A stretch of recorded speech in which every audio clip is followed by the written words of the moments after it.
Hi, beautiful beings. Welcome to day 8 of 21 Days of Fear. And we're going to give this a go with the puppies roaming around. This is the best lighting at nighttime in our house.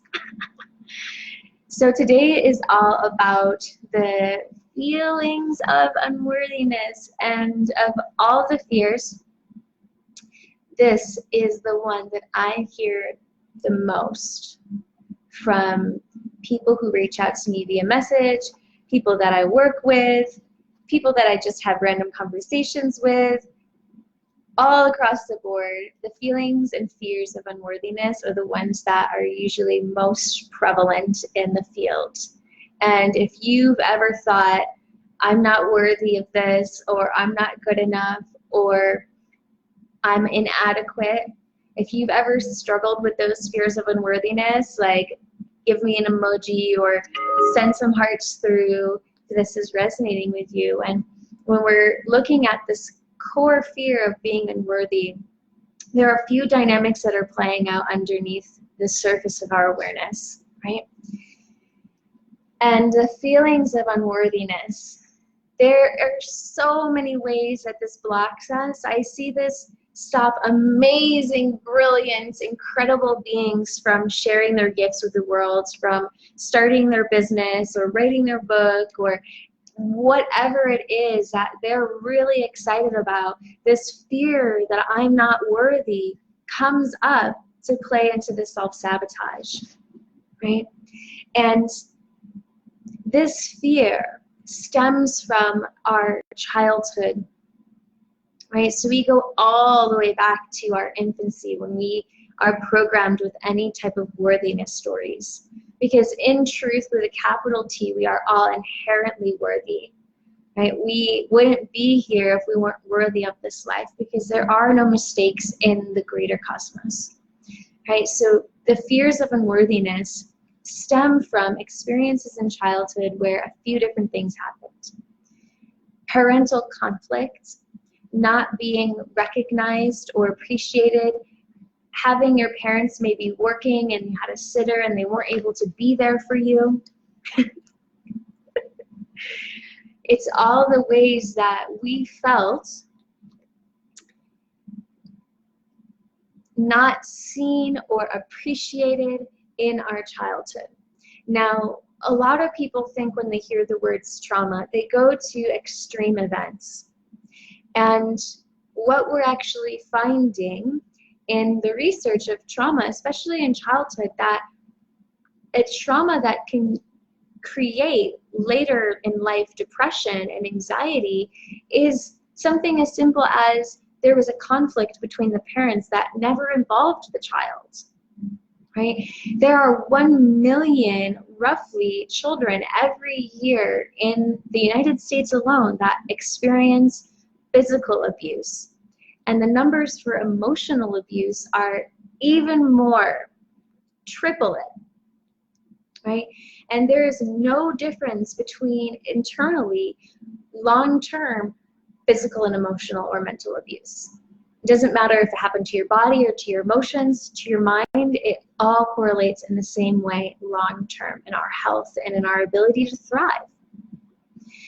Right? So it could have been as simple as you were laying in bed as a kid and you heard your parents fighting in the other room, right? That could have then put a thought into your world, hi baby, that, you know, maybe they were arguing about you, or they were arguing about what to do. Maybe something was happening, these dynamics are going on, and that story gets imprinted like, I'm not good enough, I'm not worthy, I'm a problem, right?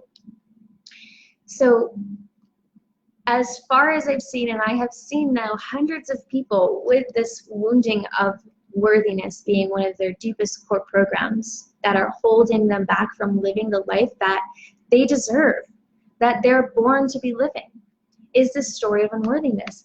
And every time we trace it all the way back to these preformative years of our infancy and our early childhood, before 7, right? So another way that this can show up is like say both of your parents, maybe you had a single parent, or both your parents worked really hard and you had a babysitter often, or they just weren't available to be there to comfort you if you were crying, right? This is a really big way that we pick up this unworthiness story, is if we're crying as an infant and our parents, for whatever reason, no malefic intent at all, they just simply weren't available. Maybe they were working, or they were in the kitchen, or they were doing laundry. If you have other siblings, maybe they were taking care of the other siblings, right? And it picks up these core stories that I'm not worthy, right? And because the majority of us have parents who are traumatized as well, because that's the day and age that we're living in right now, where we haven't had proper education on how to heal from these challenging experiences and these moments of trauma in our life. So it becomes more natural for children to pick those up. We're actually seeing studies now where children are being born with PTSD symptoms if their parents have PTSD that has not been healed. So we're even seeing how this goes in, because these stressors, these traumas, these fears, they change our cellular structure, they change our genetics, they turn on different gene sequences in our body. And that gets then passed on if that's not healed. Just when we see this whole ancestral patterning that keeps showing up, which is why it's even more important that we right now become responsible for our healing journey. So recognize that any feeling that you're unworthy is a fear that's coming from these experiences in your childhood where you just didn't receive all the love that you needed in a moment. And it wasn't because anyone was, upset with you or mad at you. None of that.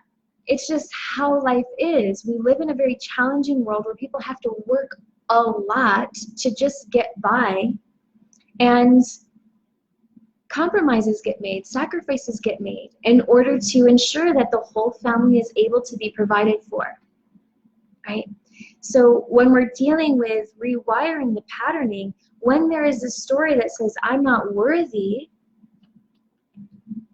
that worthiness actually goes out. And this is one of the biggest fears that I see influence what I call this all 7 of the fractals of our life. So we have 7 different fractals of our existence. And if you think of the fractal as like one of the little petals on this geometry that we are, or geometry, have these different layers, these different dimensions of our reality, and we have 7 core fractals.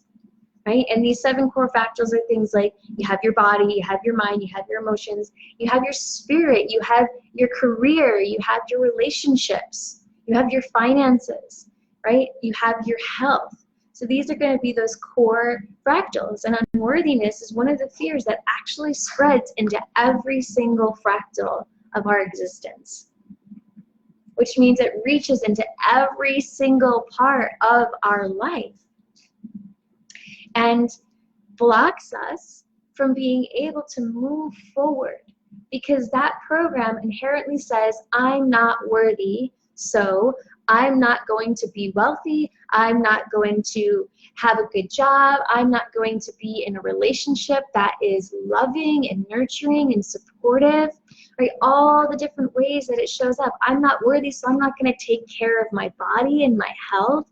I'm not worthy, so I'm not going to apply for this job. I'm not worthy, so I'm going to compromise on my values, right? It spreads into all the different fractals of our existence, and it really creates a lot of just stress and challenge and turmoil. And it's one that we keep drudging up as we continue to heal, because we recognize that once we have these formative programs, that I call them, the programs that we pick up in our earliest, we call them formative years of life, right? 0 to 7, and also like even in the womb.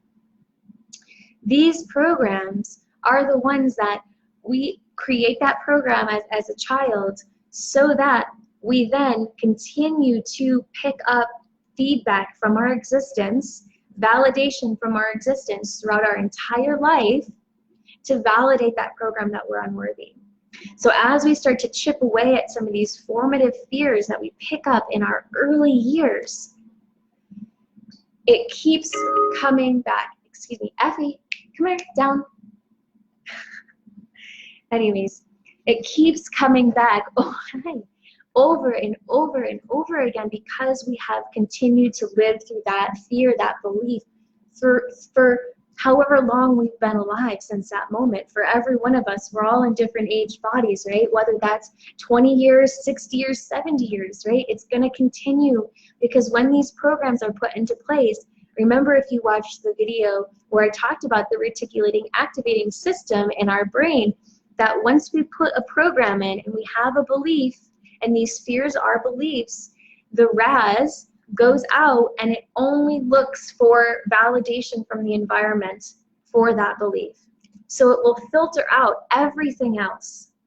So these core fears, we create programs in our brain that filters out everything else so that we constantly are validating these beliefs. Now, this system is incredible because if we have beliefs in there that are super supportive and expansive and abundant and aligned with our true essence, well, that's great because that's what we're going to be filtering for and bringing more of into our lives. And that's ultimately what the Path to Fearlessly Express is all about, is like creating those shifts. Because until we've created these shifts, we're constantly going to be filtering out everything else that goes against the story that I'm not worthy. So anything that would validate your worth is filtered out. Right? So just going to tune in here. I see a comment coming through, and if anyone has any questions, we have a few more minutes together. Yes, our worthiness is built in. It's our divine right. We are made in the image and likeness. We are the image and likeness. Absolutely. Right? So we understand this, and this is really important because a lot of times the people that I'm working with are people who are identified as spiritual or as people who are devoted to their growth, devoted to becoming the best version of themselves that they can be. And they get that, right? They get this saying, we are inherently worthy because we're alive. We're made in the image and likeness, right? All these things that say, hey, I'm alive, I'm worthy, I'm a miracle. Yet we have programs internally that don't believe that. And those programs that don't believe that keep us falling into those patterns of the last few days of procrastination, of not showing up for ourselves, of not taking responsibility for our lives, right? Of fearing success, right? A lot of the last days, so we're on day 8, the last 7 days, we can see all of them playing out in this feeling of unworthiness. Right? So we're starting to see now some of these core dynamics that we can shift, that we're here to shift, so that we're no longer looking for validation that says, I'm not worthy, so that I'm not going to put out my voice into this world that has this amazing opinion and ideas and visions and beliefs and gifts and talents and all the things that make you the beautiful, incredible, miraculous being that you are, because that story is saying, play small. You're not worthy of that, right? And we must go in and shift that if we're going to proactively create change in our lives. Right? So we have to go in and recognize that, this is what I'm going to end this with. Our mind might have an idea. And it's very important to remember that the mind is not the brain. The mind is an energetic field that exists around the head and sends energetic impulses through our brain, right? The brain is something separate than the mind. Our mind can have an idea of something. It can have an idea that I know what I need to do to heal. I've figured it out. I've cracked the code. I've discovered the healing. I remember what happens, or I know that I'm worthy, right? I have this knowing that I'm worthy because I exist, or I have this story that everyone is love, everything is love, right? The mind might conceptually understand something. If we have programs running because of our experiences that were challenging in life that counteract those stories that the mind is thinking, it doesn't matter how much we think them. If we have programs in our biology and our neurology and our nervous system that are counteracting those thoughts, we won't create the change, because those systems will actually start to block the thought patterns of the mind if it starts to see the mind as a threat to its protection. Right? This is when disassociation comes in. Right? When we start to enter into this world where nothing really makes sense anymore, and we disassociate from our body, because the body essentially says, hey, all of those thoughts that you're having in your mind, like, they are totally threatening to this program of survival that I'm in right now. So we're going to just disassociate from those thoughts. And if you've experienced that, it's very frightening. It is a very unique experience that there are no tangible words that I can come up to. Thank you so much. Yes. Right? To speak to that. But disassociation shows us that this happens. The body will block out the mind if it's threatening the protection patterns. So if we have a protection pattern that says, I have to play small because I'm not worthy, and I have to play it safe because if let's use the example of when you were a kid, you were really loud and excited about something, and maybe your parents didn't really agree with it because they had their own agendas for you, and you went to bed and your parents started fighting over this thing that you're coming up as being really passionate about, and you hear that fighting and you take that on as like you're the cause of that fighting. You're the cause of this separation that's happening in your parents' lives. And you learn in that moment that it's not safe to share that gift anymore. And maybe this gift is the entire reason why you're here. Right? So you pick up this program that says, hey, nope, it is not safe to go into that, to share that with anyone, because the people around you will leave you, they'll fight, they'll battle, and you're going to end up being abandoned and alone and all the things. So that program gets put into place. And then if you start to do the mental development work and you start to plug back into these timelines where you're sharing this gift and you start to feel into this gift and you're like, oh yeah, I had this amazing gift that I came onto this planet to share. Like, how freaking whooping awesome is that, right? And you start to go take the steps to share that gift, and you keep hitting this resistance, and you're like, well, why does this resistance keep coming up? Sorry for the Instagram peeps seeing Effie's butt there. Why does this resistance keep coming up when this is my purpose? This is why I'm here. And you don't recognize that this deeper pattern, this deeper program is saying it's not safe for me to share this gift. Right? So the body will disassociate from the mind if the mind keeps talking about something that the body has very strong protection programs to keep you safe, because the brain's #1 role that it exerts all its energy on is our survival. So if there are things that are threatening its survival, and you might not think that, you're not, okay, if I write a book, it's not going to kill me, right? That being said, if you have these stories around your voice being expressed into the world, being dangerous to your safety, maybe your parents got divorced after that fight and you ended up being this really crazy custody battle, and then all this stuff just keeps getting layered on and layered on and layered on.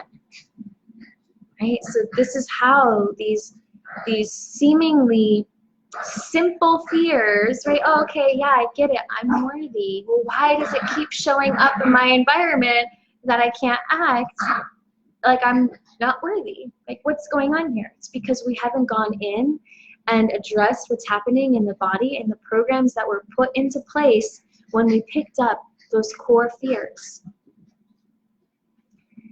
Okay, let's see. Yes, this is the from the Freedom Teachings. Someone's asking about the code on my wall here. Loving the message, yeah, for sure. So meditation is great. Of course, meditation helps us to calm our systems. That being said, and this is the last thing because I'm getting to my over the time for these days challenge, and you hear the grumbling, that's those beautiful puppies going at it. So meditation is a really important practice. That being said, I had this conversation last night with a dear soul sister who I've worked with her for many years now, and the conversation came up around, okay, we're living in this world where everything's moving really fast, and we're all in the state of having a tremendous amount of unprocessed trauma. And things have just developed in a way where if we were to heal these really deep core programs and patterns of trauma in our body, it would take us years of absolute devotions healing that trauma, right? Where we weren't going out into the world and working jobs and taking care of kids and all the things. We were just sitting in our meditation practice, going deep and learning how to actually go in and change ourselves, to actually go in and repattern and reprogram our internal systems. Because you have to get deep enough into your meditation where you learn how to do that and then spend your time doing that, right? So we're in this world right now where the vast majority of people are unable to take off a year or years of their life from their work, from their families, from the lives that are busy, busy, busy, go, go, go, to do that absolute devotion to their healing process, which is why people are not healing, which is why people keep getting addicted to stimulants or to alcohol or to cannabis or to psychedelics in the spiritual community because it gives this like experience, or to CBD, or to anything external that is putting a band-aid on, right? Think about the pharmaceutical pandemic that we're having, at least in the United States, where people are, dying every single day from overdosing because they're trying to numb all of the pain. Because our world has evolved too fast, right? We've gone so far ahead. We've developed these technologies that make life move really fast. And we haven't done our internal work to be able to stabilize in that world. So now we've created this world that moves very fast, and we don't have the time to do the healing work, right? So this is when the solutions that I found were to integrate these technologies in that help us to bypass all of those years that would take to learn how to do these things, because they use light and sound and ancient technologies that have been brought into the future to go in and rewire, repattern, bring harmony and balance to our nervous system, right?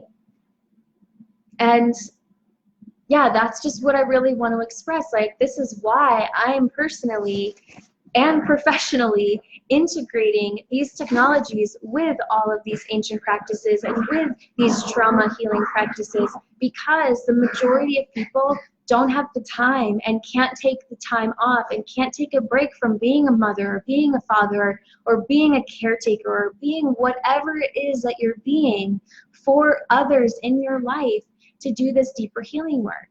So why not, because we've created this highly advanced technological world, why not utilize those technologies for our healing instead of utilizing technologies to be a crutch to disassociate from our lives? This is something that I'm really jazzed up about, and I cannot speak highly enough about the technologies that we're using in Fearlessly Expressed, because they help us to immediately get into our nervous system. Within minutes, our nervous system will shift into a parasympathetic mode. I can't even express how important that is to get our nervous system into a parasympathetic mode in order to be able to heal period.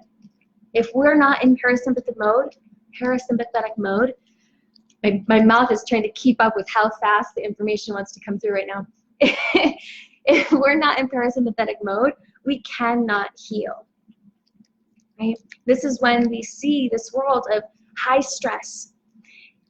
I have been doing a ton of research because I'm in the process of actually writing an article for Huffington Post about this. And stress is the reason for the top six most deaths, like, right, the 6 greatest causes of death, we'll call it, right? So heart attack, heart disease, all these things, right? Stress is the cause of all of the top diseases that take the most amount of people's lives every year. Stress. What is the creation of stress? Trauma that has not been healed and processed, right? We're starting to see these correlations, yet the solutions that we've had have been, hey, take this pill.